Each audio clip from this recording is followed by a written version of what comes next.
Sejam mais uma vez bem-vindos aqui a este espaço do Adagio Livre. Eu sou a Night do Words à la Carte. Comigo, mais uma vez, e como sempre, temos a minha partner in crime, Kátia Marques, ou Shadow Frozen. E hoje temos um novo convidado, que é o Ricardo Amorim, autor das obras Lobos que Foram Homens e do Culto Elétrico, que sai exatamente hoje, dia 13 de maio. Muito obrigada e bem-vindo aqui ao espaço Adagio Livre. E parabéns pelo teu novo lançamento. Muitos parabéns. Muito obrigado. Muito obrigado pelos parabéns, muito obrigado pelo convite. É um prazer estar aqui a conversar com vocês. E pronto, e vamos dar início. Olha, eu vou começar por te questionar como nasceu esta tua paixão pelo rock e pelo metal. É uma história que também tive a oportunidade de a contar na introdução deste livro, Culto Elétrico, que nasceu de uma forma um bocado estranha, digamos assim. Portanto, eu nasci em 1980, portanto a minha juventude, a minha infância foi durante os anos 80, e foi nessa altura que todas as famílias já tinham uma televisão a cores, as famílias começaram a ter vídeos, primeiro os betas, depois os VHS, etc. E da mesma forma que hoje em dia as crianças estão todas agarradas a tablets e telemóveis, na altura nós brincávamos na rua, mas depois chegávamos a casa e estávamos muito agarrados à televisão. E eu gostava muito de ver filmes, quando davam na televisão, e gostava muito de ver filmes, e recordo-me que uma vez em casa, assim depois de jantar, num serão familiar, dar uma apresentação a anunciar que ia dar um filme na televisão, que eu não percebia bem o que era, mas intrigou-me bastante, que era O Exorcista, baseada no livro do William Peter Blatty, e eu disse logo, eu quero ver, quero ver este. Muito indicado. Sim, claro, a reação da minha mãe foi exatamente essa. Não, isto não é um filme para a tua idade, não podes ver. Então fiquei ainda com muito mais vontade de ver esse filme. Acho que é o que acontece com todas as crianças. Claro que não pude ver, o filme na altura só tínhamos 2 canais, portanto havia à quarta-feira, salvo erro, uma rúbrica de cinema que era o Lotação Esgotada, e havia outra ao sábado à noite, já a partir das 11 e tal ou meia-noite, às vezes mais tarde, consoante as novelas ou jogos de futebol. E eu claro que não pude ver, mas o meu vizinho do lado foi a primeira família ali no bairro a ter um vídeo e filmou, gravou o Exorcista. E claro que no domingo, de manhã, ou ao final da manhã, ou à tarde, não me recordo, estava em casa dele a ver o Exorcista com 6, 7 anos. Portanto, eu hoje vejo os meus sobrinhos com essa idade e percebo o quão prematuro foi ver o Exorcista com 6 anos. Claro que isso me perturbou imenso, tinha medo, não dormia bem, tinha pesadelos, todas as consequências que se podem imaginar para uma criança que vê um filme como O Exorcista, que ainda hoje acho que é um filme fantástico e que perturba a sério, não é? Como, mesmo é um filme de, salvo erro, de 73, acho que é de 73, mas posso estar enganado, mas é dos anos 70, portanto ainda com poucos recursos, e tem um efeito nas pessoas muito mais impactante do que qualquer coisa que seja feita na atualidade. E ao mesmo tempo tive muito medo, fiquei muito intrigado, fiquei muito fascinado com aquilo e interessava-me, e queria ver mais, e queria explorar um bocado aquele medo que sentia. Hoje em dia, lá está, volto a pensar porque é que com 6 anos eu tive medo e tive pesadelos e não me afastei totalmente, mas comecei a ser atraído por aquela direção. E passado uns tempos, não consigo precisar uma linha temporal certa, sei que já tinha visto o Exorcista, mas uma vez com a minha mãe, naqueles centros comerciais que todos os bairros tinham nos arredores de Lisboa, Aqueles primeiros que começaram a aparecer, tinha as retrosarias, as sapatarias, as lojas de roupa, e muitos tinham lojas de discos também. E lembro de uma vez ver, assim, bem grande, um monstro, ou que eu pensava que era um monstro, que imediatamente associei ao Exorcista, ao terror, àquilo que tinha visto, e esse monstro, lá está, era o Eddie, mascote dos Iron Maiden, e fiz essa associação, e pronto, e fiz muita questão, eu quero aquilo, é música, tinha lá em casa havia lá em casa um giradiscos, eu quero. Claro que a resposta foi não, mas tanto insisti que depois lá me deram, não o disco, mas uma cassete original, que por acaso até tenho aqui, até vos mostro. Ok. Cassete, aquilo que muita gente não sabe, que esta cassete, canetas e lápis para essas cassetes. A caixa já é outra, já troquei a caixa, mas pronto, é o Seventh Son of a Seventh Son dos Iron Maiden. Sim. Ele com o reflexo não se vê bem, mas está aqui. E eu vi e fiquei logo fascinado com a música, com o ambiente que criava, portanto tinha uma introdução acústica, só com o Bruce Dickinson a cantar quase à capela, só com dedilhado de acústica, depois começava e tinha muitos ambientes e fiquei logo fascinado. E ao mesmo tempo também já havia... éramos muitos rapazes no bairro, com uns mais velhos, outros mais novos, eu tinha um irmão mais velho, os meus amigos tinham irmãos mais velhos também, portanto, e já conheciam e já ouviam também, e eu tinha o Seventh Son e a seguir outro tinha o Somewhere in Time, depois outro tinha o Number of the Beast, depois trocávamos cassetes, depois, olha, houve lá esta é dos Wasp, que vieram a Portugal com os Iron Maiden em 88, lá está. Esta aqui é Metallica, esta é Slayer, e trocávamos, gravávamos cassetes entre uns e outros, e claro que depois os meus pais acharam aquilo um bocado estranho, etc. Comecei a rasgar as calças, a querer deixar crescer o cabelo, e todos diziam, isso é uma fase, isso passa-lhe. Ainda está por passar, ainda não aconteceu, mas foi logo um mergulhar de cabeça muito cedo. Isto é um período de sensivelmente 2 anos. Eu se calhar não tanto. Eu estou a dizer que vi o Exorcista com 6, mas se calhar já tinha 7, não sei. Mas começar a ouvir Iron Maiden foi precisamente em 1988, porque recordo perfeitamente estar na praia e ver os comboios a irem para Cascais, cheios de pessoal que ia ao concerto, e aquilo também, esse aspecto de tribo, de comunidade, me fascinou na altura, porque os comboios, parecia aqueles comboios que nós vemos atualmente da Índia, com pessoas penduradas do lado de fora. O pessoal estava pendurado do lado de fora, pendurados nas janelas, era assim um cenário um bocado bastante impressionante, creio que para qualquer pessoa, mas para uma criança, sim, fundamentalmente. E pronto, e mergulhei nesse fascínio, nessa descoberta, nessa exploração, e continuo até hoje.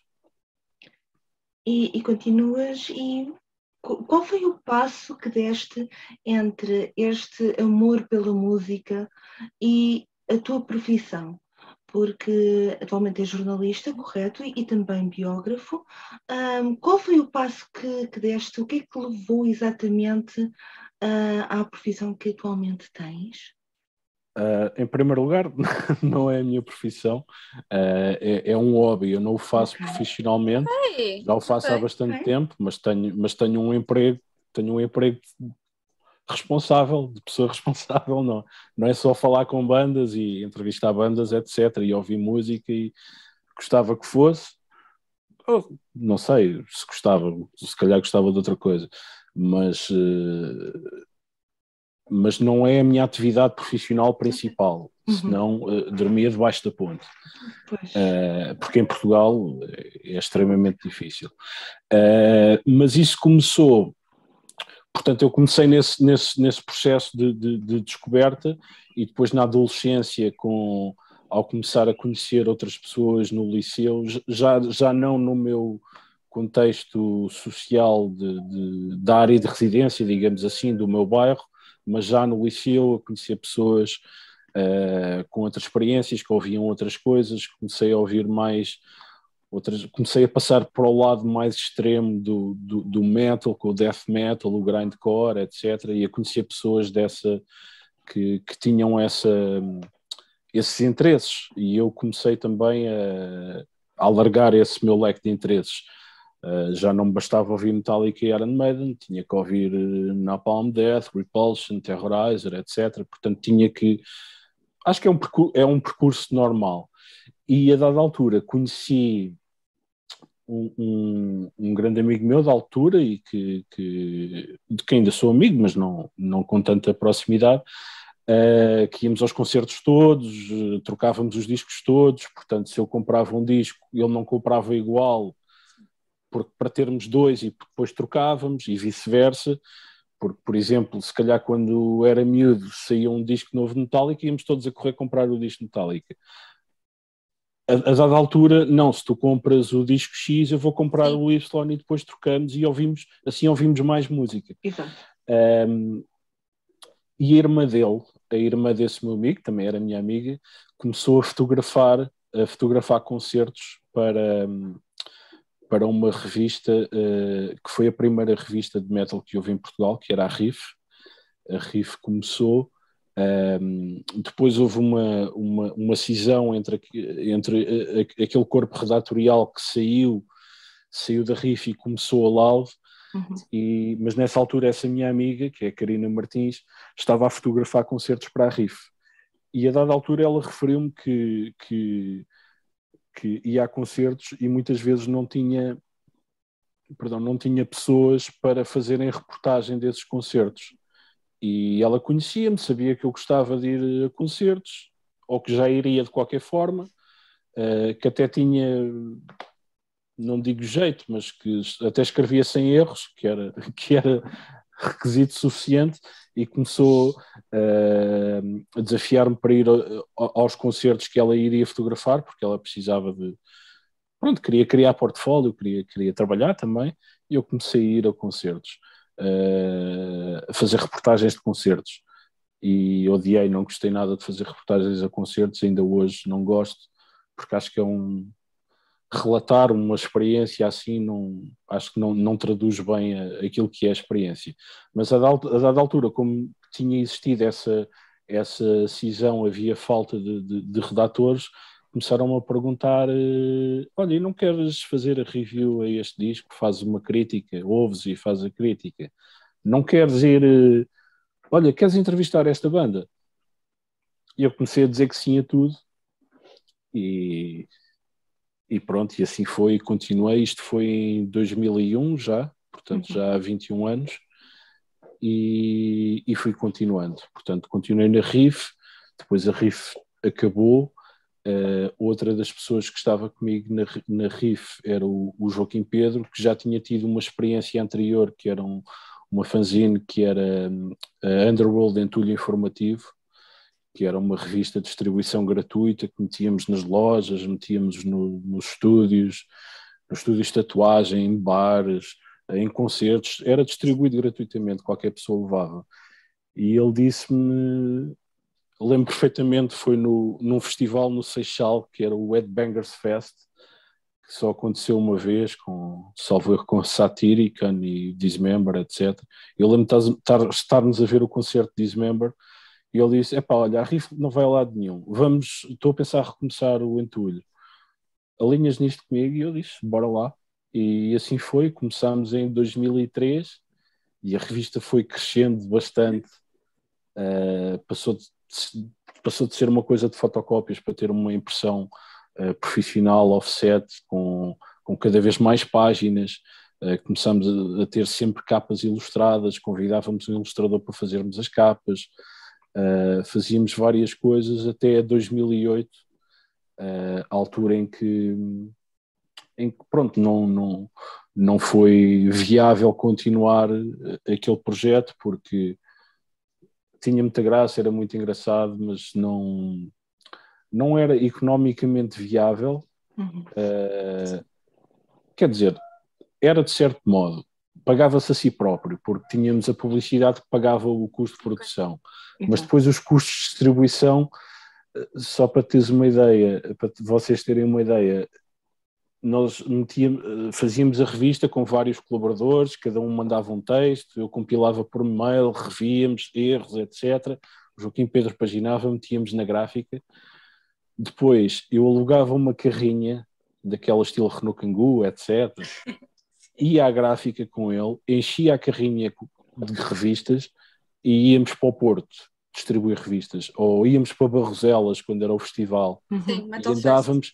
Íamos parando nas capelinhas, parávamos em Leiria, havia a loja Alquimia, que era do Carlos Matos, que é hoje em dia o organizador do festival, o Entre Muralhas, agora Extra Muralhas. Ele tinha uma loja de discos em Leiria, fazíamos a viagem, parávamos em Leiria, deixávamos lá. Depois seguíamos Coimbra, parávamos noutra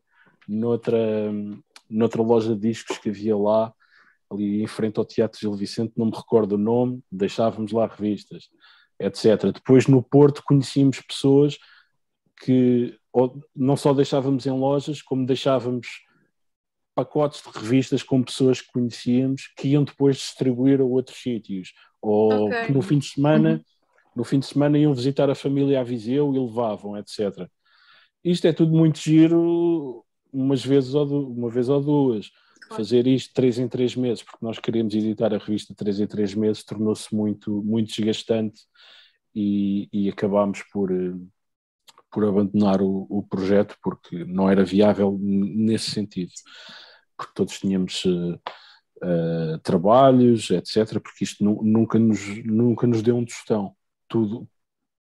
Toda a receita que gerou foi novamente reinvestida no projeto, por isso isto nunca teve, portanto, nunca teve uma continuidade, digamos assim.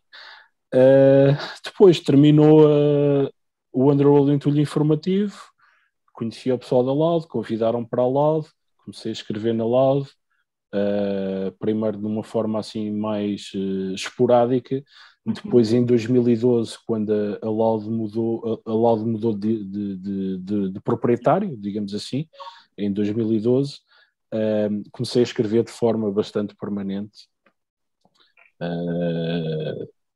eu e mais um núcleo duro que muitos ainda se mantém, e foi assim, mas sempre de uma forma amadora, quer dizer, um trabalho o mais profissional possível, mas sempre nunca a minha subsistência dependeu disso, portanto foi muito sempre amor à camisola. Sim, porque lá está. Eu há dias estava a ler uma coisa, não me recordo aonde, mas quem sente a música desta forma e quem está no meio underground, digamos assim, a gente muitas vezes fala-se no underground, o que é o underground, etc.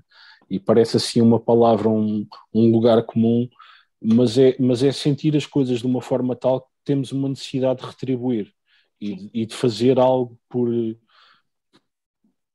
não é por um movimento ou por uma cena, mas queremos dar algo de nós, queremos também estar envolvidos em todo aquele processo. Nós não somos apenas consumidores, não somos só pessoas que vão que compram o disco, que pagam o bilhete para o concerto, que compram o merchandise. Somos pessoas que têm que estar envolvidas com a mão na massa. E, obviamente, que isso envolve muito amor à camisola, como referiste, sem dúvida alguma, sim. Ainda era um menino de 8 anos com a cassete do Seventh Son of the Seventh Son, mas numa perspectiva em que já estava a dar alguma coisa de volta. Ele recebeu e agora estava a dar de volta. Sim, sem dúvida. Mas, embora seja verdade isso que estás a dizer, e o menino de 8 anos que tem a cassete do Seventh Son e o vinil do Extreme Aggression Creator, etc., por exemplo, só um parênteses, o segundo disco que eu tive, ou seja, o primeiro vinil que eu tive foi salvo erro, não, o primeiro que tive foi esta cassete, o Iron Maiden, mas o primeiro vinil que tive foi o Extreme Aggression de Creator, E a segunda entrevista que eu fiz na vida, por telefone, foi com o Mile Petrosa dos Creator, e que estava assim. Estava assim. E porque tinha feito basicamente olha, tens um telefone, pegas, telefonas, metes em alta voz e metes a gravar. E eu já tinha feito uma vez com outra banda, e logo a segunda é com o Mil Petrosa dos Creator. E sempre aquele pânico de será que está a gravar e será que vou conseguir perceber para depois transcrever para sair na revista, etc. Mas voltando atrás ao que estava a dizer, esse percurso inicial, mas depois, quando nós mergulhamos de cabeça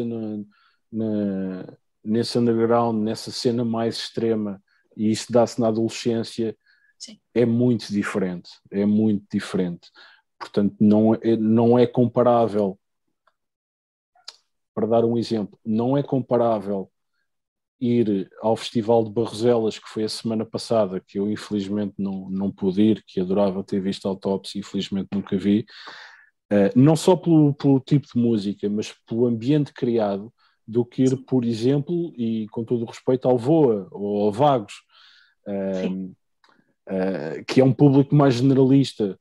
E eu vou também, atenção, eu não estou a fazer qualquer juízo de valor em relação a isso, porque eu tanto vou ao VOA, como vou a Barroselas, ou ao Bracker Extreme Fest, ou outro festival.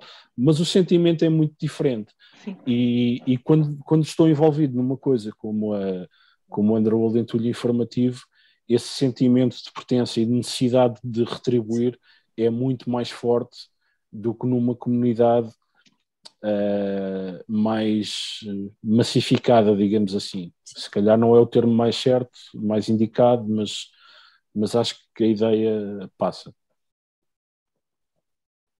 Olha, e relativamente ao Lobos que Foram Homens, que conta a história de uma das maiores bandas nacionais de música pesada, como foi fazer esta biografia sobre os Moonspell?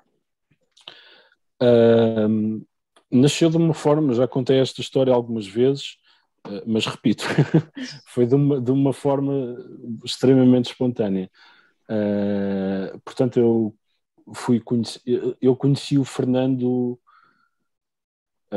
Aliás, a primeira vez que eu entrevistei alguma banda foi Moonspell, mas de uma forma não oficial, ou seja, foi quando saiu o álbum Sin, O Pecado, em 98.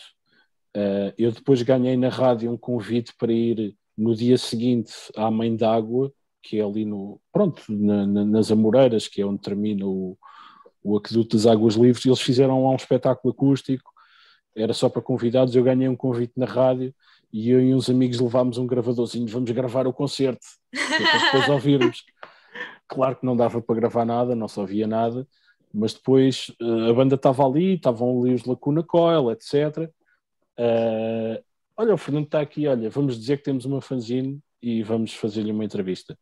E foi assim, totalmente. E depois nem gravou, nem nada, isso desapareceu. Mas foi 2, 3 perguntas e seguimos em frente. Mas depois, já com o Underworld, conheci-o a ele e ao José Luís Peixoto em 2003, quando saiu o Antidote, o disco Moonspell e o livro Antídoto. Entrevistei-os aos dois no mesmo dia, portanto, conjunto, uma entrevista a 3. E tanto um como o outro fomos mantendo o contacto. Eu convidava-os para fazer coisas para a Underworld. Nós às vezes tínhamos nas páginas finais, tínhamos uma página de conto, dizia Peixoto, escreve aí um conto para publicar, e ele mandava-me um conto. O Fernando a mesma coisa, escreve aí uma crónica não sei o quê, e ele lá me mandava. Portanto, fomos sempre mantendo o contacto. O Fernando via-o muitas vezes em concertos, etc., porque ele ia a muitos concertos também, via-o e cumprimentávamos, mas era assim uma coisa muito cordial. Depois também tivemos amigos em comuns e às vezes estávamos em jantares em casa de amigos ou assim noites de copos e ele estava, eu estava, etc., mas não éramos amigos. Conhecíamos, mas não éramos amigos. Na Loud, depois começámos a ter uma rubrica na revista que era o Quadro de Honra, que revisitava alguns discos considerados emblemáticos, digamos assim, da cena nacional. Fizemos vários, além de Municipal, como é óbvio quase. Fizemos Mão Morte, Bizarra Locomotiva, Disaffected, Sacred Sin, Mata-Ratos, Censurados, Tormentor, ou seja, fomos falar com muitas bandas que já não existiam, pessoas que se calhar já não se viam há 10 anos, etc. E fomos falar sobre aquele disco de há 20 anos atrás, como é que foi, não sei o quê, porque este disco deixou uma marca na nossa cena. E fizemos isso durante alguns meses, meses que se tornaram anos, e a dada altura decidimos parar, ok, vamos parar e depois retomamos, vamos deixar as pessoas a ansiar por mais. E entretanto, conheci também através do Fernando, conheci o Luís Corte Real da Saída de Emergência. E uma vez disse-lhe, eu tinha esta ideia, e se temos esta rúbrica do quadro de honra, não era giro juntar todos estes artigos num livro e lançar. Ele primeiro não se interessou pela ideia, ou não teve disponibilidade, não me recordo, mas passados uns meses que eu já estava até a pensar em alternativas, ele manda-me um e-mail, olha, aquela ideia que tu tinhas do quadro de honra ainda se mantém disponível? E eu, ok, mandei-lhe os artigos todos, fotografias, juntaram e editaram o livro, que é o quadro de honra, saiu, salvo erro não, saiu em 2016, e no processo de promoção do quadro de honra, o Álvaro Costa, da Antena 3 e da RTP, tinha um programa de televisão que era o Portugal 3.0, e eu mandei-lhe um livro e ele disse-me, vamos acabar, estamos a gravar os últimos programas, depois vai acabar, depois só haverá uma nova temporada, eu depois convido-te. E eu pensei que, eu conhecia o Álvaro, mas não tinha assim grande confiança com ele, pensei que era a forma diplomática de dizer, esquece, não me chateies. Mas o que é facto é que começou a nova temporada e ele telefona-me, bora, vens cá dia tal. E eu, porra, está bem. Então, a ideia era ir ao programa dele, gravar uma entrevista a falar sobre o livro. Curiosamente, esse programa era também um especial com os Municipal lá, que estavam na altura a promover os concertos dos 25 anos, salvo erro, do Wolfart, ou uma coisa assim, não me recordo ao certo. Depois, os programas de televisão são gravados, são filmados, eles tocaram ao vivo, portanto é preciso fazer um ensaio de som, um ensaio de luzes, ensaio de planos de câmara, ou seja, tiveram que tocar, não me lembro se foram 2 ou 3 temas, 4 ou 5 vezes. Portanto, foi muito tempo. E eu fui para lá de comboio, a produção do programa pagou-me o comboio para ir lá, marcaram-me o comboio de volta, só que entretanto o tempo ia passando e eu ainda estava no camarim à espera com eles e tal, na conversa, e eles disseram, olha, não te preocupes, porque estamos de carrinha e vamos para Lisboa, damos-te boleia. Pronto, assim foi. Lá filmámos o programa na carrinha, na viagem para Lisboa, o Fernando diz, fizeste este livro e tal, tu é que se calhar eras a pessoa indicada para escrever a nossa biografia. E eu, sim, está bem, claro que sou. Sim, desvalorizando completamente.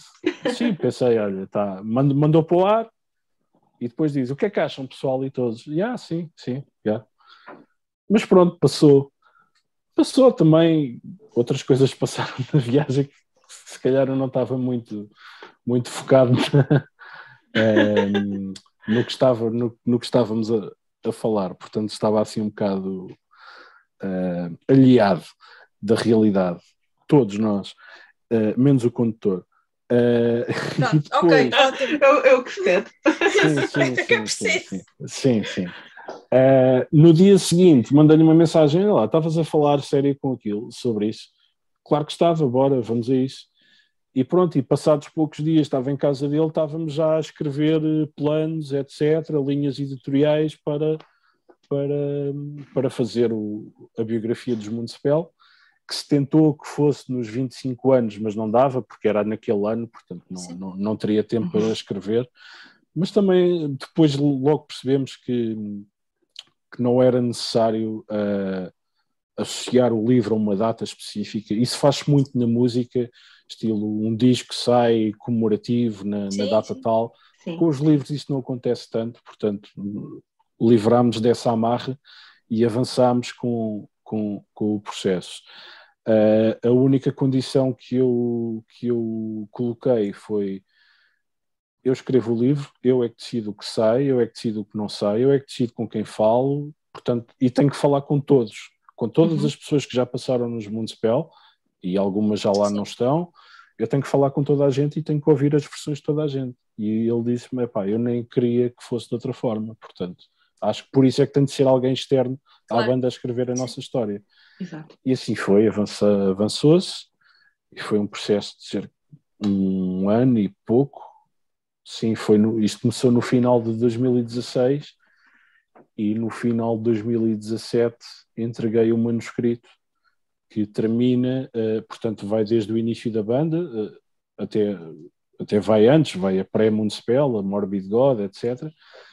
E a história vai até ao dia do lançamento do disco que eles lançaram na altura, que foi o 1755, e também todo o processo. Ou seja, enquanto eles estavam a gravar um disco, eu estava a escrever um livro. Portanto, e foi assim um paralelismo interessante, porque eu muitas vezes estava aqui na minha secretária a trabalhar, a escrever, depois fazia uma pausa e ia ter com eles ao estúdio, porque eles em 1755 gravaram cá, ia estar lá com eles, tínhamos mais uma conversa sobre um assunto, gravava, vinha para casa, transcrever e continuar. Portanto, foi assim um processo muito paralelo entre os dois. Todo o processo durou cerca de 1 ano, que hoje em retrospectiva me parece muito pouco tempo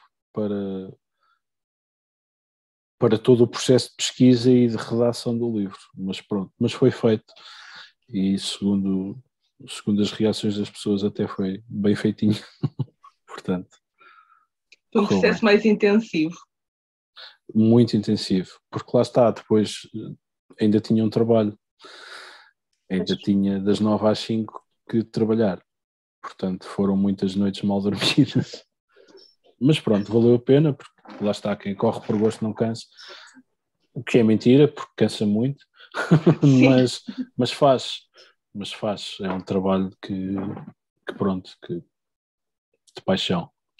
E em termos de público, como é que sentiste que a biografia dos Municipal saiu? Isto, claro, tendo em consideração que tu até tinhas a liberdade criativa de falar com todos os intervenientes, ver as várias versões, que muitas vezes nós não vemos em biografias oficiais de bandas.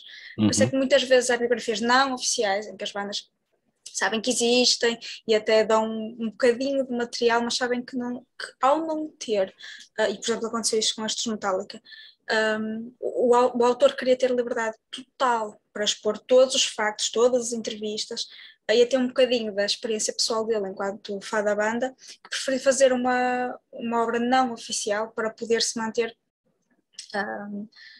fiel a si próprio. O facto de teres essa liberdade não é assim tão comum em biografias oficiais, e o público percebeu isso, sentiu essa vibração com a banda e com o diverso material que foste reunindo. Sim, é o seguinte, eu não o livro não tem no título ou no subtítulo biografia oficial, digamos assim. Nem me recordo se algum momento foi referido como oficial. Eu percebo o que tu dizes e tens toda a razão na questão das biografias autorizadas e não oficiais e não oficiais, etc. Mas lá está, conforme disse, todo o livro, todas as decisões relacionadas com o livro foram minhas, exclusivamente minhas. Não houve interferência da editora e muito menos da banda. O envolvimento da banda foi só, não vou dizer de orientação, porque não me orientaram, foi de facilitadores do processo.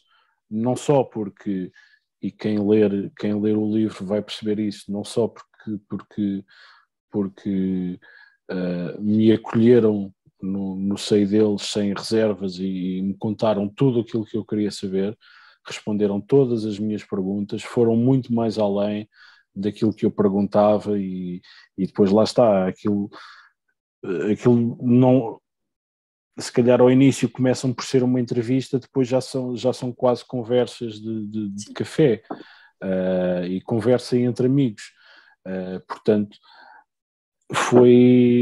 e acho que esse lado pessoal passa nas páginas e acho que foi isso que fez com que o livro resultasse.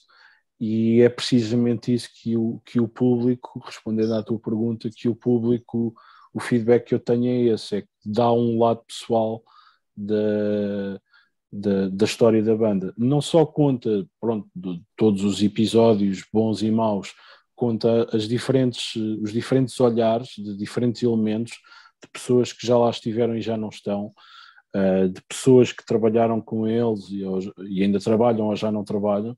Portanto, deram-nos essa visão periférica 360 graus de todos os envolvidos.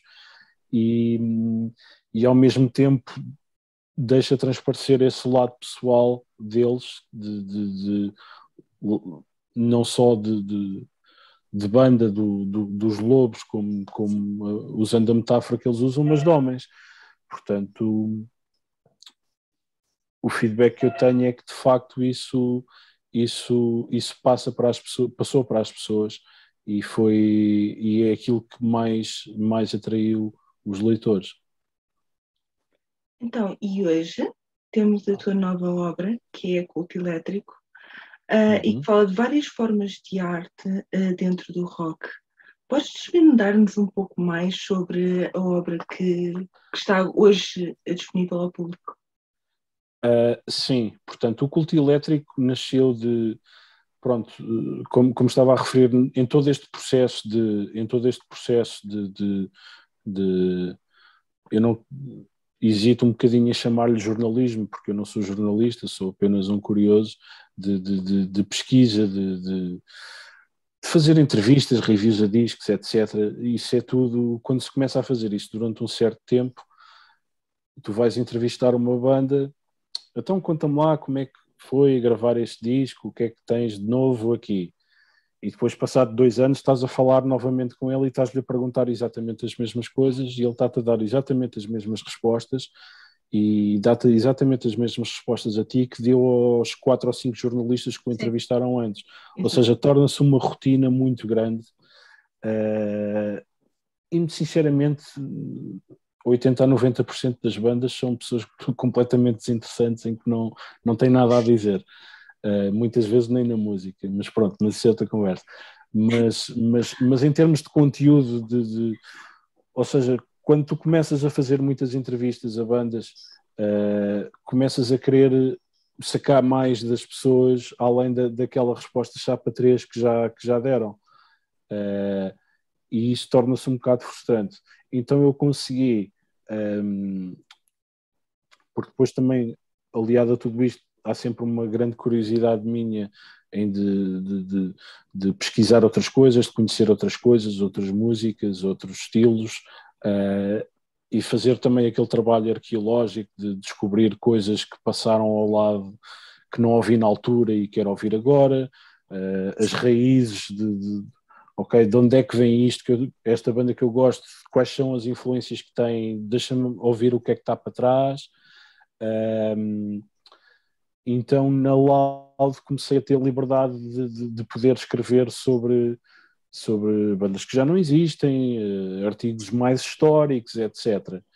E quase ao mesmo tempo também na Bang, que é aquela revista da saída de emergência que tem distribuição gratuita nas lojas FNAC, comecei também a colaborar e a escrever alguns artigos em que procurava uma ligação que é algo que sempre me interessou muito, que é a inspiração que o rock e o metal retira de conteúdo lírico da literatura.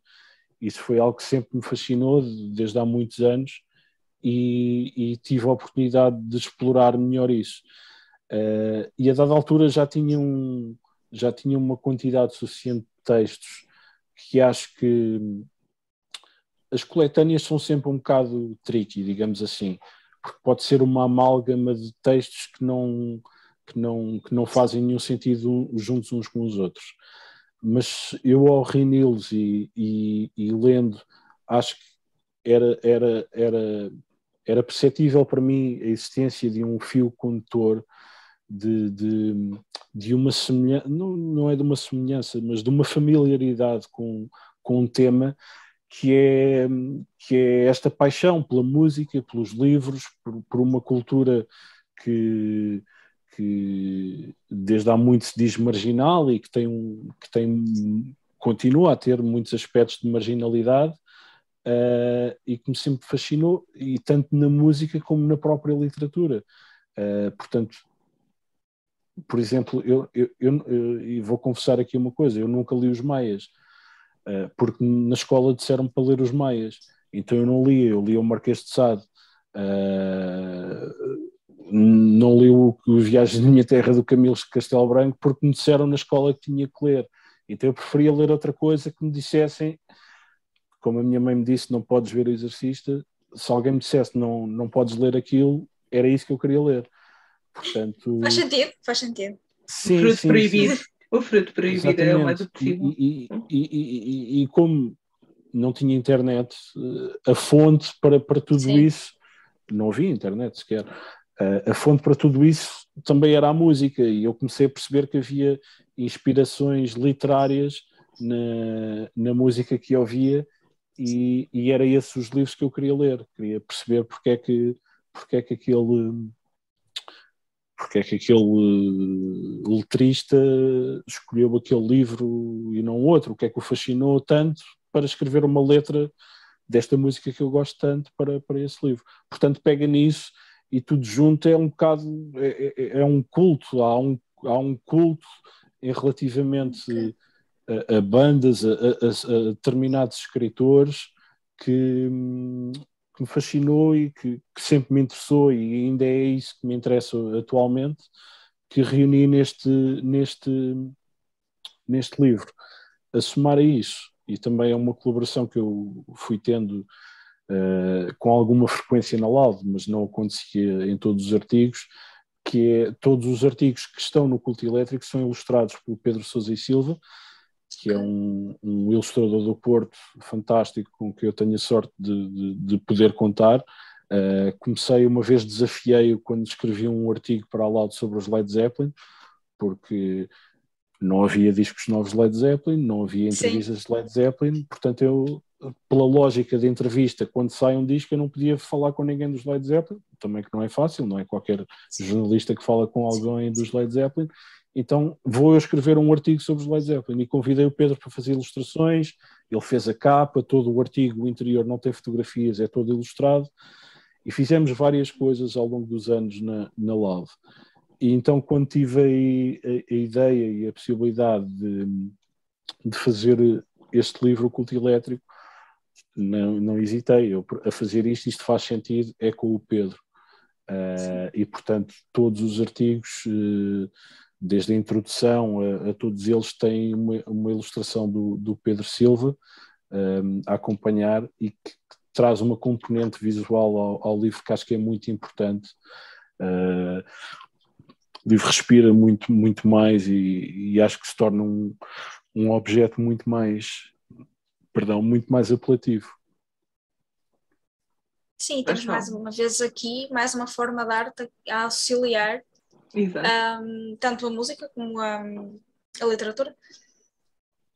Sim, porque lá está a música também tem uma componente visual muito, muito forte, principalmente o metal, etc. E todo o rock, às vezes mesmo a falta de imagem é uma imagem.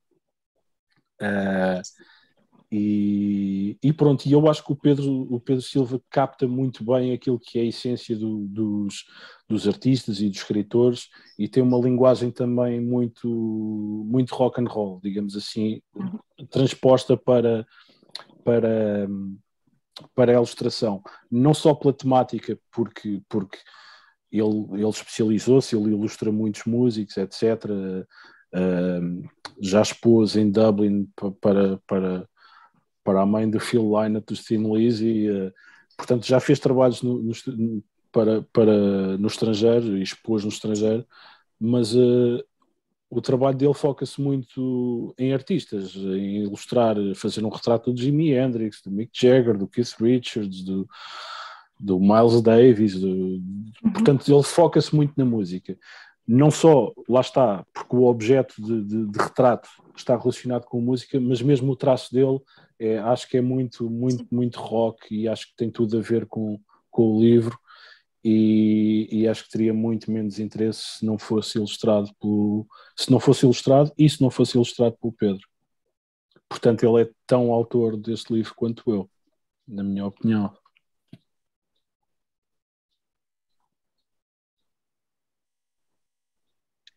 Então, e a música como ponto de partida à descoberta de novos autores, ou os novos autores como ponto de descoberta à música? Como é que isto se move? Estes dois caminhos. Há alguma coisa que tu descobre, alguma música em que te levou, por exemplo, a descobrires um autor que seja atualmente até o teu favorito, ou até vice-versa? Sim, sem dúvida, há vários exemplos, e até vou ter um momento de Marcelo Rebelo de Sousa a mostrar alguns livros. Ora, está. Perfeito. Sim, Perfeito. sim, porque de facto os exemplos são mais que muitos. Não vou dizer que o meu autor, eu não tenho um autor preferido, da mesma forma que não tenho um músico preferido ou uma banda preferida. Tenho vários, e hoje são uns, e para a semana são outros, e ando sempre a saltar de uns para outros. Mas lá está, uma música ou um livro pode-me levar a descobrir várias coisas, digamos assim. Por exemplo, um dos exemplos mais conhecidos de todos é este, O Mestre e a Margarita, do Bulgakov, que uma das músicas mais conhecidas dos Rolling Stones, tirando a Satisfaction, acho que a mais conhecida é de facto a Sympathy for the Devil, que é totalmente inspirada neste livro, que saiu em Inglaterra a primeira vez, creio que em 1964 ou qualquer coisa, 65, não sei. E a Marianne Faithfull, que era a namorada do Mick Jagger, ofereceu ao Mick Jagger, ele leu e fez a letra do Sympathy for the Devil. Exatamente. Outro exemplo, e este é um dos meus autores preferidos vivos atualmente, e tem um livro que vai sair para a semana também, estou ansioso, que é o Michel Houellebecq. Este é A Possibilidade de uma Ilha, não sei se vê com o reflexo. Sim. Uhum. Sim. Portanto, eu descobri o Michel Houellebecq a ler uma entrevista do Iggy Pop. Eu gosto imenso do Iggy Pop e dos Stooges, e há um artigo no Culto Elétrico sobre os Stooges, sobre a história dos Stooges, e lembro de ler uma entrevista com o Iggy Pop, e ele falar, ando maluco com este autor, o Michel Houellebecq, este francês maluco. Depois até fizeram um documentário em que participam os dois, de um canal francês, salvo erro, já havia há muito tempo, e levou-me a descobrir o Michel Houellebecq, que hoje em dia esta edição já só em alfarrabistas se encontra, mas está reeditado pela Alfaguara, e facilmente se encontra. Este livro é dos que eu mais gosto dele, e tem até um lado assim mais sci-fi, digamos assim, mais que outros, e é um bom exemplo, que foi a música que me fez descobrir o autor. Outro livro que eu gosto muito, que tem por exemplo, que começa com... Eu agora falha-me o nome, como é que se diz aquela frase que muitos metem no início? Não é epígrafe, acho que é epígrafe. Que se mete assim no início de um livro, uma pequena frase, etc. Como se fosse uma pequena introdução, mas sem Sim, ser uma exatamente. introdução. Que é uma citação de uma letra do Lou Reed, da Heroin, que é When I'm rushing on my run and I feel like Jesus' son, e é o Filho de Jesus, do Dennis Johnson. que se chama, eu tenho as duas versões, tenho a inglesa e a portuguesa, que é o Jesus Son, que é um livro muito pequeno de contos breves, mas que depois se ligam, e é um livro de culto nos Estados Unidos, e que há uma edição portuguesa que é traduzida até pelo João Tordo, e é um livro de culto muito, muito underground também, e tem muito esta estética underground americana, de marginalidade, de drogas, de alcoolismo, de crime, mas sem nunca fazer um louvor a isso. Voltando também falavas em outro autor que eu descobri porque um músico que eu admiro falou-me nele. Um dos músicos que eu mais admiro, músicos e não só, que ele é muito mais que músico, é o Henry Rollins, que era dos Black Flag, uma banda punk fundamental nos anos 80, e para toda a música acho que há um antes e um depois dos Black Flag, para toda a gente. Acho que muita gente não tem noção da importância que eles tiveram. E o Henry Rollins, que é o vocalista que teve lá durante mais tempo, porque eles tiveram bastantes vocalistas, também escrevia e escreve. E diz que uma vez leu um livro e disse: desiste de escrever, nunca mais quero escrever na vida, que é o Requiem por um Sonho, do Robert Selby Jr. Também tem... Pronto, há uma edição em português. Eu tenho a edição original, ou seja, tenho a edição em inglês. Ele tem um jeito, um estilo muito próprio, e é muito difícil, honra seja feita à Antígona que o traduziu, mas é muito difícil passar, por exemplo, o calão de quem fala nas ruas, passar para português, perde-se qualquer coisa, mas é um livro absolutamente marcante, que recomendo. O filme também, do Darren Aronofsky, com o Jared Leto no papel principal. Volto mais outro autor que eu descobri através da música, que é o Ballard, que é tanto o Robert Selby Jr. como o Ballard são dos meus escritores preferidos. Este é o Crash, um dos livros mais importantes, não existe em português, que é o The Atrocity Exhibition, vê-se assim, que ainda faz muita falta em português. A Elsinore está a publicar em português. Sim. Algumas obras dele, sim. Exatamente. O Crash é fundamental, e o Atrocity Exhibition é marcante, por exemplo, e isso vem no Culto Elétrico. É o livro que inspira um dos discos dos Mão Morta, o Pesadelo em Peluche.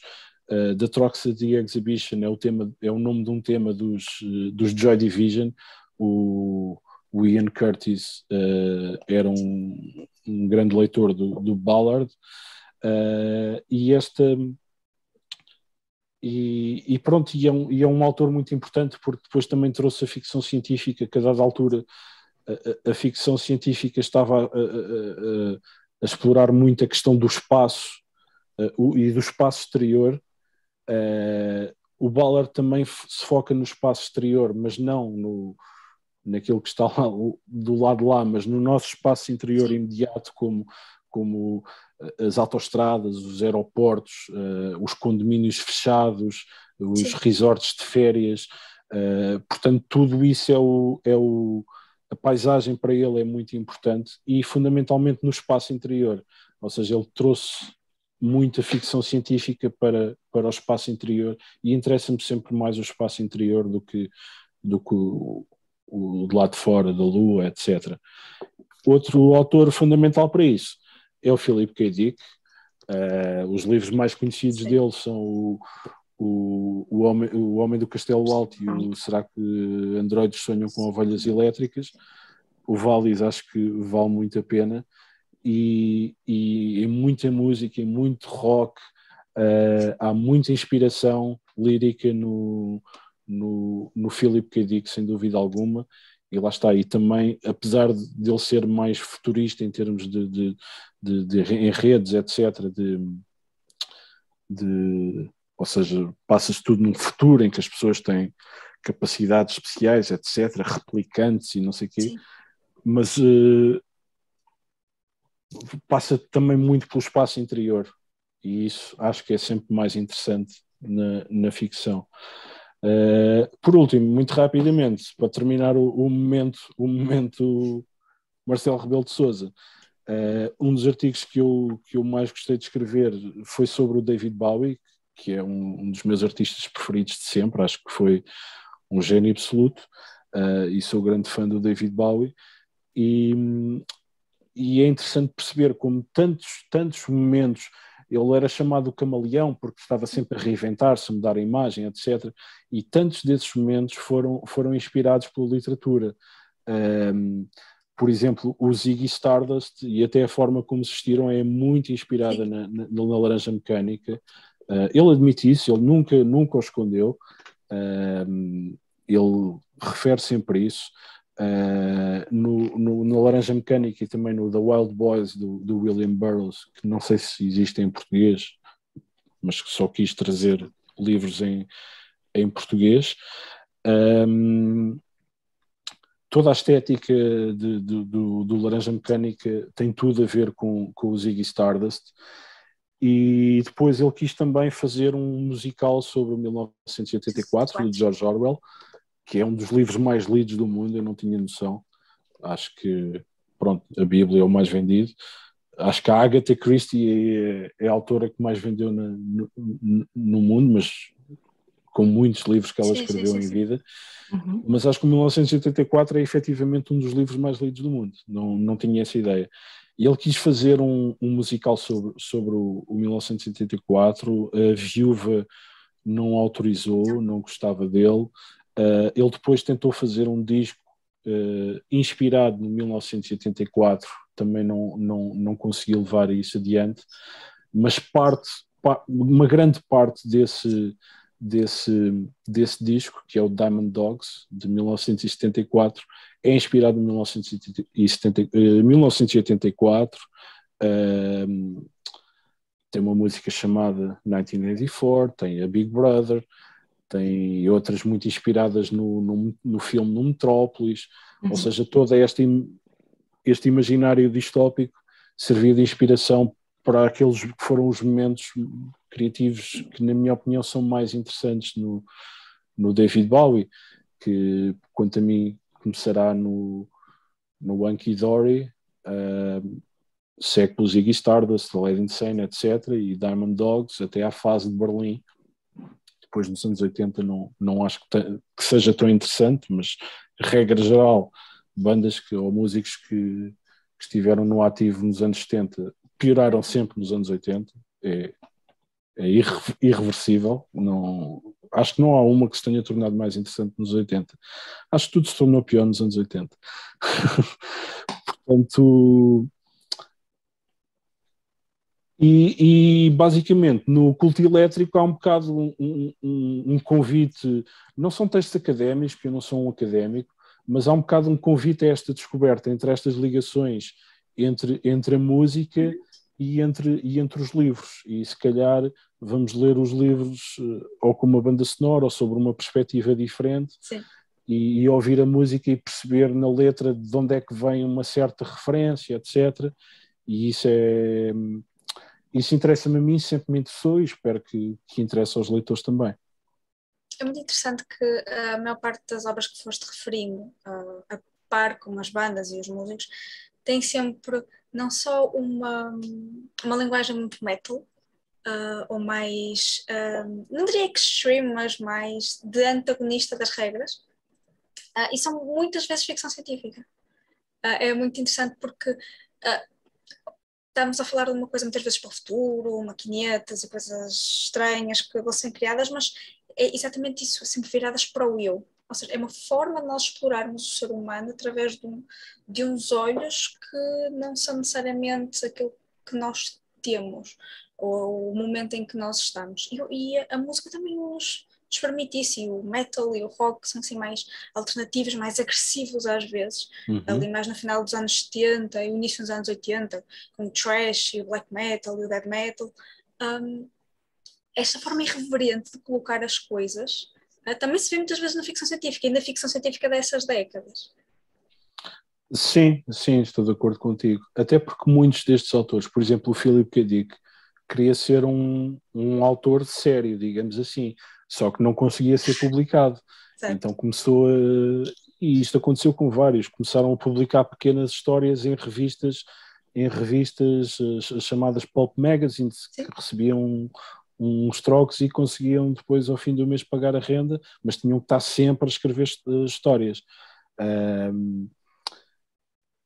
E depois, ao mesmo tempo, e isso é notório nos contos, nas short stories de autores como o Philip K. Dick e até o Ballard, que começaram, quer dizer, o Ballard não tanto, porque o Ballard eu acho que quando escreve o Atrocity Exhibition, que salvo erro é de 70 ou 71, não me recordo, há uma ruptura muito grande e parece que a ficção científica fica lá atrás e agora há um novo Ballard totalmente diferente, e os livros dos anos 70 dele marcam muito isso. Portanto, ele faz o Atrocity Exhibition, que são pequenos micro romances condensados num único romance, também muito, muito curto.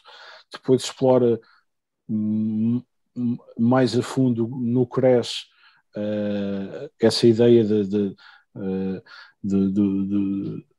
até da gratificação sexual através dos acidentes automóveis, das feridas, do metal amolgado, etc., como uma metáfora para o avanço tecnológico que já se verificava na altura, mas depois também o Concrete Island, que é um tipo que fica preso numa ilha deserta, só que não é uma ilha deserta como o Robinson Crusoe, é num cruzamento entre duas autoestradas ou três, e o carro despista-se e ele fica lá ou seja, ele faz essa ligação, e depois o Arranha-Céus, que é uma sociedade totalmente estratificada consoante os pisos de um arranha-céus.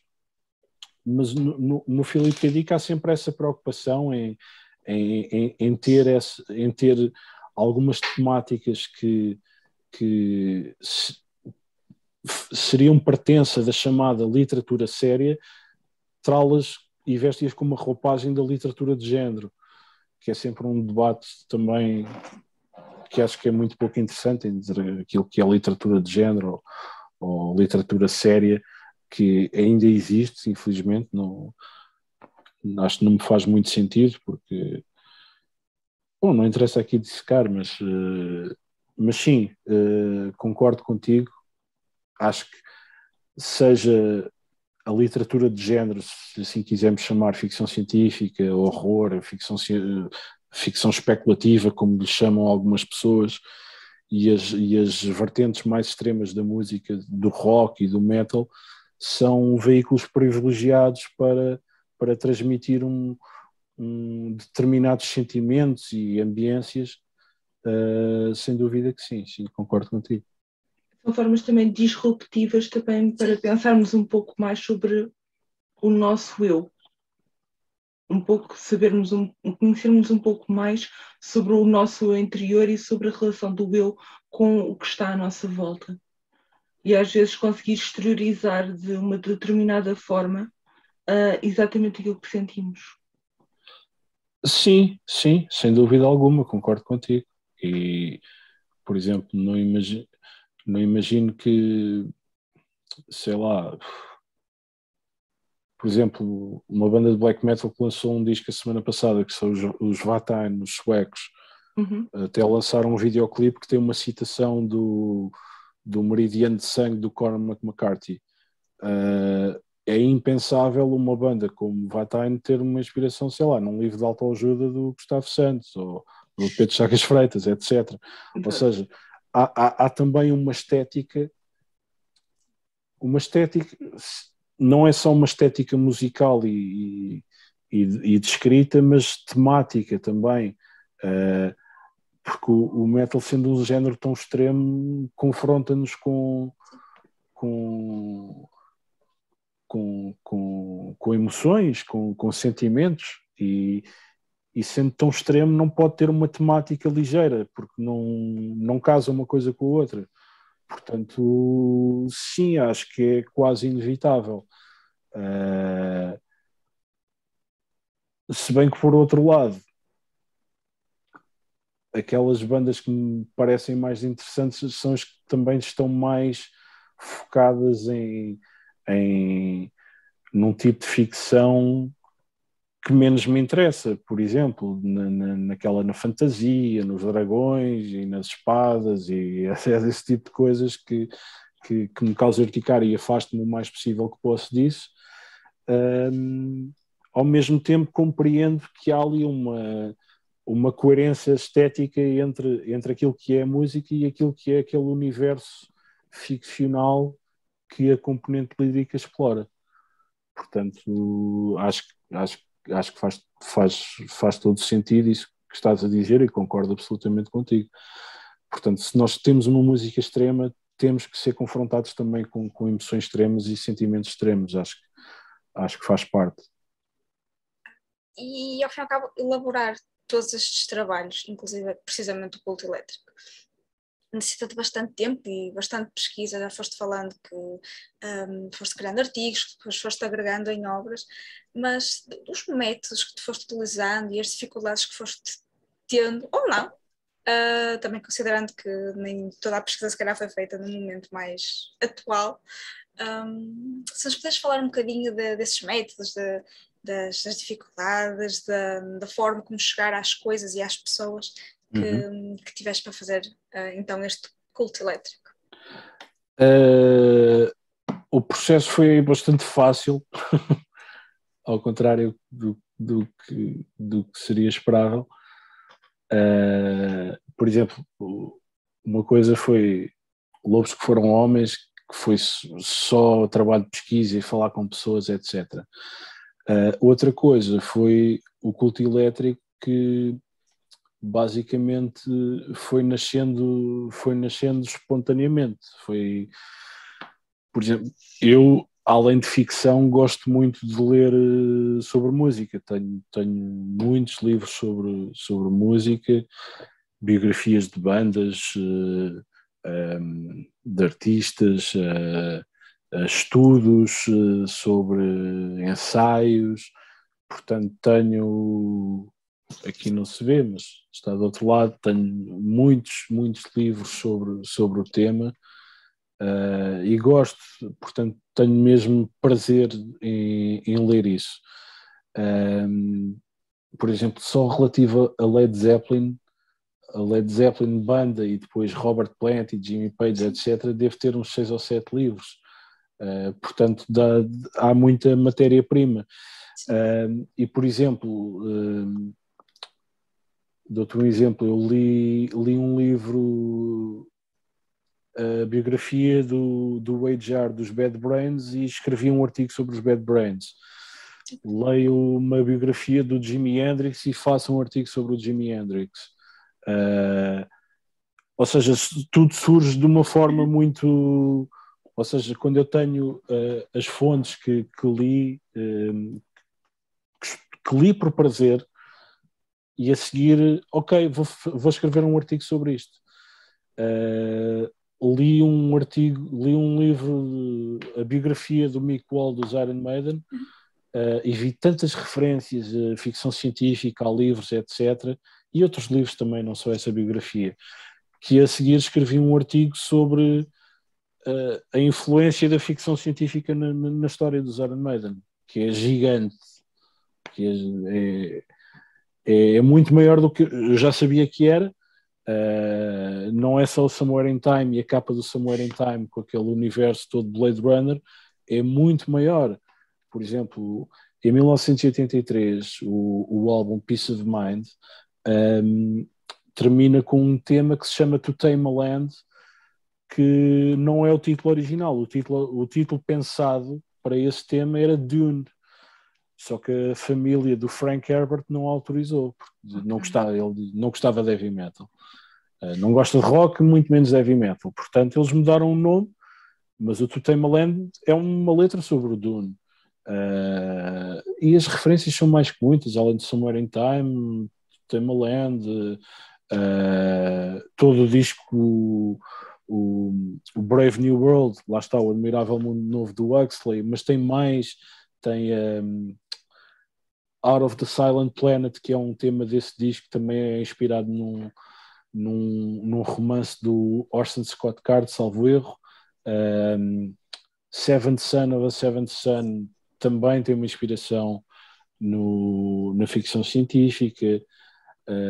Ou seja, é muito recorrente e vai acontecendo várias vezes. Depois também tiveram um disco mais recente que não acho tanta graça, o The Final Frontier, que também tem uma inspiração mais espacial, digamos assim. Ou seja, a pesquisa foi sempre... Claro que depois eu decido escrever algumas coisas e volto atrás e vou pesquisar. Ou seja, tenho muita coisa relacionada com a ficção e até com a ficção científica, esse artigo do Iron Maiden que explora estas inspirações da ficção científica nas letras da Iron Maiden. Tenho, por exemplo, o Philip K. Dick com uma banda que é muito pouco expectável para quem não a conhece, que são os Clutch, que é uma banda que até vem agora a Portugal pela primeira vez, que é uma banda de rock até muito tradicional em termos musicais, porque é mesmo rock das raízes do rock, mas depois tem uma componente lírica totalmente fora. É um letrista brutal, o Neil Fallon, e tem essa vertente, mas depois também senti muita necessidade, porque essa não é tanto o meu gosto. Claro que gosto muito do Ballard e gosto do K. Dick, mas não são aqueles autores que mexem comigo. Por exemplo, o Wilbert Selby Jr. é um autor que mexe comigo. Não só o Requiem por um Sonho, como A Última Saída para Brooklyn. Tem um livro que é dos livros mais perturbadores que alguma vez li, que acho que ainda não é em português, que é o The Room, que todo o livro se passa numa cela de alguém que está preso por um crime que não se sabe bem qual é que é, não se sabe bem se ele é culpado ou não, mas todo o livro é dentro daquela cela e às tantas nós estamos dentro daquela cela também. Charles Bukowski, claro que é uma referência absoluta, é quase ele não gostava de rock tanto quanto é dado a conhecer, mas é totalmente rock and roll, o Charles Bukowski. E claro que se eu vou ter um livro que vou escrever sobre autores, músicos, etc., Bukowski não pode faltar, é uma referência importantíssima, tal como é o William Burroughs. O William Burroughs diz que é o padrinho do punk, e eu não explorei tanto essa vertente de ser o padrinho do punk, em que o punk, quando começou no final dos anos 70, ele vivia em Nova York, as pessoas queriam conhecê-lo, era como ir conhecer o Dalai Lama, a Patti Smith tornou-se amiga dele, portanto toda a gente ia lá prestar-lhe quase uma certa vassalagem, e toda a obra do William Burroughs é muito marcante, porque foca-se muito nas questões de controlo e de quebra de controlo, a linguagem como uma forma de controlo, a quebra da linguagem, portanto, até a técnica do cut-up que ele recuperou, porque já vinha da escola não era os dadaístas, não me recordo agora, desculpem. Mas não foi ele que inventou o cut-up. O cut-up é pegar por exemplo, um poema que tem 4 estrofes e cortar as linhas e trocar-lhes a ordem quase aleatoriamente, e depois ver como aquilo aparentemente não tem nexo, mas o nexo mantém-se lá. Ou seja, a ideia original mantém-se lá, mas numa ordem totalmente diferente.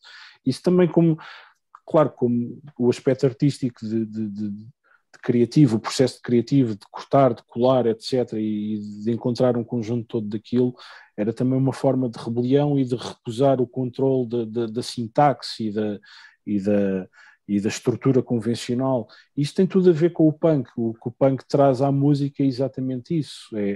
É num contexto musical em que as bandas compunham temas cada vez mais longos, cada vez mais complexos. Os músicos eram vistos como entidades divinas quase, que não podiam ser perturbados, tinham guarda-costas e viviam em castelos. De repente, qualquer pessoa pode pegar numa guitarra e escrever uma canção, pode escrever uma letra, e não há uma separação, perdão, entre público e artista, ou seja, nem há sequer o conceito de artista, é mais de transmissor de uma mensagem, de uma obra.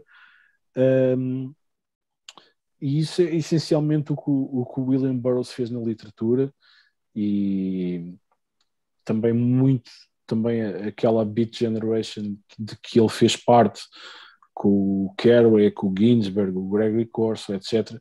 Mas muito mais o Burroughs. O Burroughs foi muito mais disruptivo. Acho que foi talvez dos escritores mais disruptivos do século XX nos Estados Unidos. Também é uma tendência que eu tenho, e isso nota-se no culto elétrico. Vou muito para os autores anglo-saxónicos, porque as minhas referências estão mais aí, apesar daqui ter ter há bocado no meu momento Marcelo Rebelo de Sousa, o Ulbeck, que é francês. De resto são quase todos, aí um russo, o Bulgakov, ou ucraniano, se quisermos. Estava a falar e já me perdi, mas... Vais mais para os autores então anglo-saxónicos. Sim.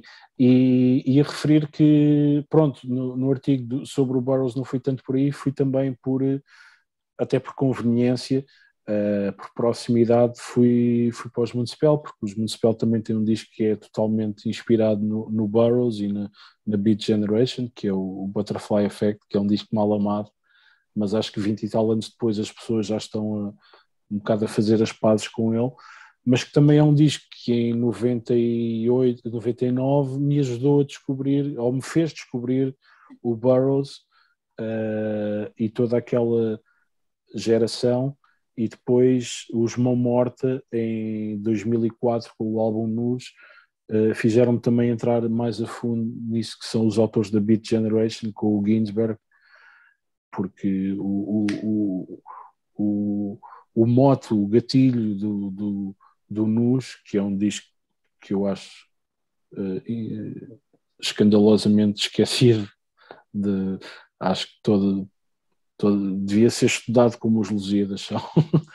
O Nus parte do verso inicial do Uivo, do Ginsberg, que é: I saw the best minds of my generation destroyed by madness, starved, hysterical, naked, nus. E depois parte, e o Adolfo faz ou seja, esse olhar que o Ginsberg faz sobre aquela geração deles, o Adolfo faz sobre a sua geração de Braga, aquilo que era chamada a movida de Braga e onde é que estão atualmente, etc. Ele faz isso muito bem, e lá está, é toda esta ligação música, literatura, que vou apanhando de um lado e do outro e vou descobrindo as coisas. É assim que funciona comigo, e espero que ajude a funcionar também com alguns leitores, porque duas das pessoas mais importantes nessa minha curiosidade é exatamente o Adolfo Schura Canibal e o Fernando Ribeiro, porque também tem sempre preocupações literárias nas suas letras. Então foi toda uma construção muito orgânica para ti. Isto é, foste sempre apreendendo daqui e dali, juntando exatamente estes conhecimentos e passando-os agora para nós todos. Estas tuas experiências e o que tu apreendeste do que foste lendo, do que foste ouvindo e dessas ligações. Sim, tu referes passando conhecimento, não é tanto... Claro que há algum conhecimento e alguma pesquisa, mas há sempre, se calhar pode parecer falsa modéstia da minha parte, mas eu reforço, os textos e os artigos necessariamente e se calhar propositadamente incompletos, não têm toda a informação que existe, tem alguma informação que eu fui apanhando e que me interessou, mas acho que também são, se calhar isso não é óbvio, não sei, isso depois os leitores o dirão, mas acho que é também um convite à descoberta das pessoas, a preencher os espaços em falta, ou então deixar também alguns espaços em falta, porque é giro também ter espaço e respirar e deixar o ar entrar, como diz o Leonard Cohen, there's a crack in everything, é assim que a luz entra, é preciso não ter o mosaico completo, mas deixar entrar alguma luz e respirar. Mas lá está, como estava a dizer, não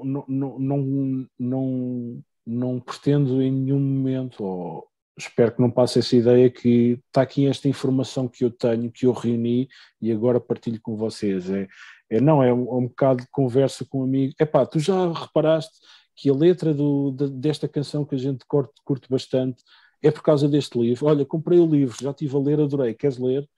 É um bocado essa a ideia. É não ser académico em nenhum momento, é ter entusiasmo e suscitar entusiasmo nas pessoas. Acho que é muito mais importante do que estar assim num pedestal e olha, eu tenho esta informação e agora partilho com vocês. É um diálogo com o leitor, então. Sim. Acho que é um bocado por aí. Veremos se sou bem sucedido ou não, se esse tom passa, caberá depois aos leitores decidir. Então, e agora com esta obra que saiu hoje, onde é que a podemos encontrar? Já tens assim alguma coisa programada para que possamos também ir ter contigo? Fala-nos um pouco, onde é que vamos encontrar a tua obra? Portanto, o livro vai estar disponível à partida, creio que em quase todas as livrarias, inclusive uma cadeia de grande distribuição, cujo nome não sei se posso dizer, mas vou dizer a mesma, que é a FNAC. Estará na FNAC, Bertrand, etc. Estará nas livrarias normais. Estamos também a programar, uma vez que o livro é ilustrado, tem 27 ou 28 ilustrações, não tenho agora a certeza. Vamos fazer uma seleção de ilustrações e fazer impressões grandes e fazer exposições. Boa. Já temos uma data que ainda não posso anunciar, mas que será anunciada em breve, assim que eu possa, uma sessão de lançamento e também a primeira exposição, e que se pretende que a exposição depois seja itinerante, percorrendo várias lojas pelo país. Há um trabalho logístico por trás disso, não vai ser fácil, mas também, se fosse fácil, não tinha graça nenhuma. E também para quem já andou a percorrer países a distribuir revistas, acho que ir fazer as exposições, eu e o Pedro, acho que vamos dar bem conta do recado. É uma edição do Grupo Narrativa, em capa dura.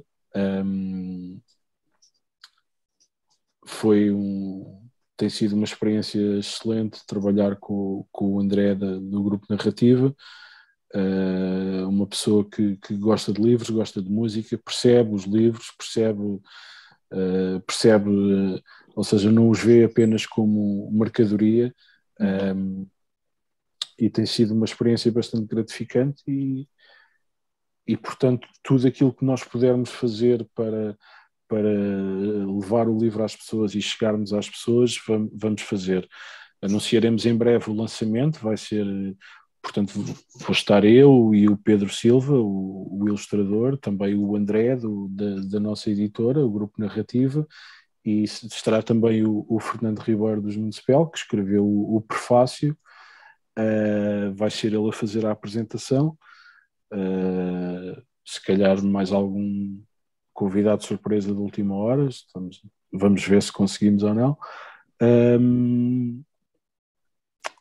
E pronto, e anuncio assim que possível, mas para já será este lançamento em Lisboa, mas não queremos ficar em Lisboa, até porque o Pedro é do Porto e tenho que ir lá almoçar com ele ao Porto, e depois fazermos uma apresentação, Algarve, Trás-os-Montes, Alentejo, Açores, Madeira, onde eu conseguir ir, vou sem hesitação nenhuma, porque acho que estamos ambos orgulhosos do trabalho e do resultado, e portanto queremos fazer chegar isto às pessoas, porque lá está, também ao mesmo tempo, isto é uma conversa que eu tenho muito com o Fernando.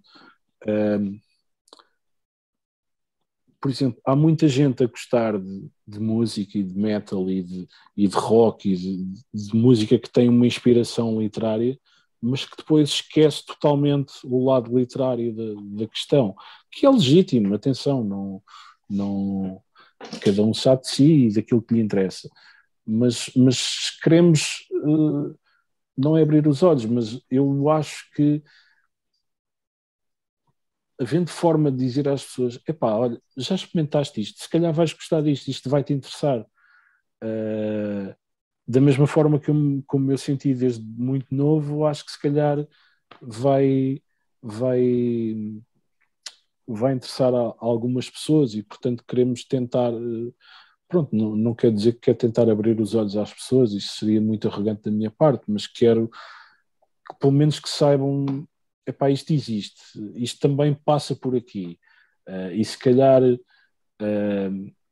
emoções e sensações que tu tens ao ouvir determinada coisa também podes ter através de um livro. Experimenta. É uma boa forma de cativar. Sim, já que 61% dos portugueses não lê nenhum por ano, eu não estou a dizer que o meu livro vai resolver isso, ou que leiam esses 61, pelo menos a lerem um, que tenham que ler o meu. Não, mas se calhar há pessoas que gostam deste universo e que se sentem atraídos por ele, e se calhar estão a passar ao lado de muita coisa que não fazem ideia. Não fazem ideia, porque... Pronto, e depois também não quero entrar nesses debates que até houve no outro dia na televisão sobre porque é que não se lê ou deixa de se ler, mas houve coisas que eu concordei, acho que passa pela educação, e acho que, pelo menos no meu tempo, eu não fui nada cativado para a leitura. Nenhum professor me cativou para a leitura tanto quanto o Bruce Dickinson de Iron Maiden, por exemplo. E muitos outros exemplos. Portanto, se me cativou a mim, porque é que não há de cativar tantas outras pessoas, não é? Que outra vez um pouco passa a palavra, ou quando éramos mais miúdos, já não passei tanto por essa fase de comprar as cassetes e trocar as cassetes. Agora as coisas vão sendo muito mais facilitadas com os meios digitais, mas aquelas histórias típicas do um comprava uma cassete, outro comprava outra, quando já apareceram os CDs, faziam quase um ordalo pela casa uns dos outros. Agora vamos para a casa deste, vamos ouvir este CD. Então os miúdos ficavam parados de só ouvir o CD e tentar aprender a música. E ao fim e ao cabo, em conjunto, estavam a ter uma experiência de reconhecimento. E então é outra vez um bocadinho isto, é o passar a palavra, de um leitor e de um ouvinte de música para o outro.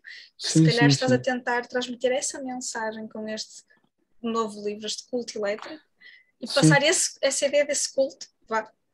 Sim, porque da mesma forma que tu estavas a dizer que trocávamos cassetes, também não acontecia tanto, verdade seja dita, acontecia muito menos, mas também trocávamos livros. Sim. Também, olha, queres ler? Já li, gostei muito, toma, leva, sei lá, livros do Stephen King, até do Philip K. Dick, tudo mais terror e ficção científica, etc. Mas havia esse gosto, esse interesse, esse fascínio. Era muito menos gente com quem eu podia trocar um livro do que trocava um CD ou uma cassete, obviamente. Mas acontecia. Depois com o Marquês de Sade, etc., essas coisas todas. O Nietzsche, depois havia muitas bandas a falar do Nietzsche, nós íamos lá ler o Nietzsche. Eu não percebia nada daquilo. Eu achava que percebia na altura, hoje em dia não sei. Acho que tinha uma ideia muito errada, se calhar. Depois já no liceu, etc., já estudei o Nietzsche no liceu, etc., se calhar percebia mais e percebia porque é que algumas bandas se interessavam mais por ele e o citavam, etc. Mas pronto, mas havia esse interesse. Se uma banda tinha uma citação de Nietzsche no booklet do CD, que Der Antichrist, vamos ver o Anticristo. E comprava, ia à feira do livro, ok, quero o Anticristo do Nietzsche. Ele ia, podia não perceber nada daquilo, mas tinha essa vontade, porque era quase um complemento. Se eu gostava muito daquele disco, de certeza que ia gostar daquilo que eles citaram lá. Era um bocado esse o raciocínio. E pronto, vamos ver se passa a novas gerações. É difícil, porque agora também houve-se tudo de uma forma mais digital, mas se calhar há outras formas de chegar às pessoas, não sei. Isto é um bocado, como digo também na introdução, são um bocado quase cartas de amor a coisas que gosto muito. Ao Bowie, ao Robert Selby Jr., ao Bukowski, ao Jimi Hendrix. Gosto deles, fazem parte da minha vida. Escrevi de forma entusiasmada sobre eles, se calhar mais pessoas vão gostar, e sempre sem esse peso do académico, da necessidade de ter toda a informação muito correta e muito precisa. Okay. Muito obrigada por estares aqui, muito obrigada pelo teu contributo, tanto para a música como para a literatura, aquilo que efetivamente o Haddad e o Libri é, a junção destas duas formas de arte que nós gostamos tanto. Portanto, mais uma vez obrigada por esteres aqui, por te e mais uma vez parabéns, Ricardo. Obrigado, e muito obrigado pelo convite. Eu que agradeço a oportunidade de poder espalhar a mensagem assim, e promover o livro. Lá está, o livro vai estar nas livrarias, não sei se já hoje, dia 13, chega, porque está a sair da gráfica, isto às vezes pode. Portanto, se hoje, dia 13, forem a uma livraria, se não estiver, não se assustem, segunda-feira, se calhar, porque isto depois depende das distribuidoras, depois depende das lojas colocarem nos escaparates, etc. Mas espero que gostem, se interessem e depois utilizem para partir à descoberta de outras coisas. E agradeço a vossa oportunidade e louvo o vosso trabalho, porque também, segundo percebo, também junta estas duas vertentes da música e dos livros. E portanto acho que fazia todo o sentido termos esta conversa, e agradeço a oportunidade. Muito obrigada a nós, Ricardo. Muito obrigada também a ti, Cátia, que embarcas sempre nestas aventuras comigo, a minha partner in crime. E obrigada a todos vocês que, episódio a episódio, autor a autor, artista a artista, têm estado connosco desse lado, sempre a apoiar aquilo que é nosso e a nossa arte. Muito obrigada. Não se esqueçam de ouvir boa música e de ler bons livros. Até à próxima, pessoal. Até à próxima.